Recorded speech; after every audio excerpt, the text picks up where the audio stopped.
When I'm looking through the lens, I'm breaking down things, I'm seeing something. I guess the thing that I most have found is I go for the moment.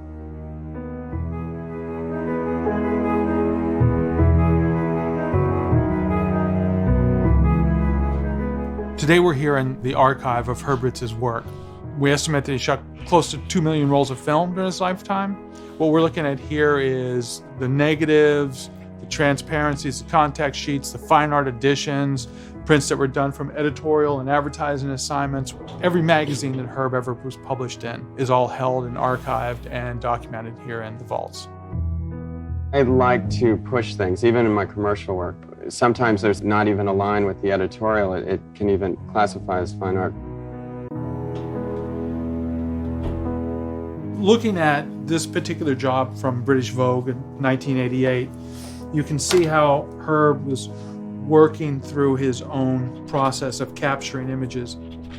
This particular session was with Tatjana Patitz in the desert in Southern California.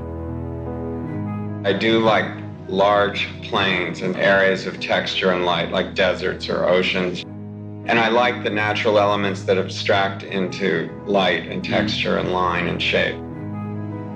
He wasn't stuck on that it was a fashion section for British Vogue. His eye was capturing something that was pleasing and of beauty to him. Tatjana has the most unusual, strong oval face with the almond eyes and the strong lips, but it's her gaze, her inner self that always comes through just so strong. He would look at every frame with a magnifying glass. He would mark the film. He had a darkroom staff. They would make prints.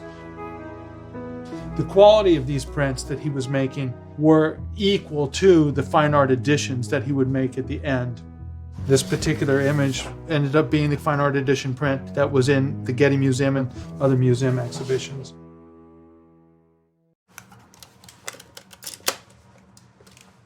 Herb's cameras were very simple. He worked with a Mamiya medium format camera for a large portion of his work. Had a 150 millimeter lens, which is, a portrait lens. The camera was just an extension of his body, and it was not something that was going to stand between him and the subject. They talk about a photographer and a shoot and a subject. It's like a dance. Well, Herb really did make it like a dance. He wanted people to enjoy the day and have fun with the day. When I work with Jack Nicholson, for instance. So we were up in his study and I saw the magnifying glass sitting on his desk. And I said, Jack, pick that up and play with it. And the next thing, it was a caricature of himself.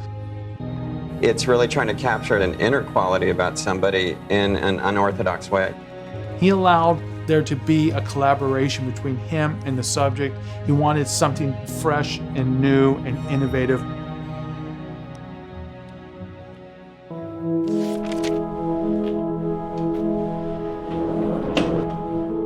You never think when you're taking the pictures that maybe in 30 years from now, that'll be a record of that time. What you're really doing each time you click the frame is that you're recording something. And sometimes you'll hit on something that will live on.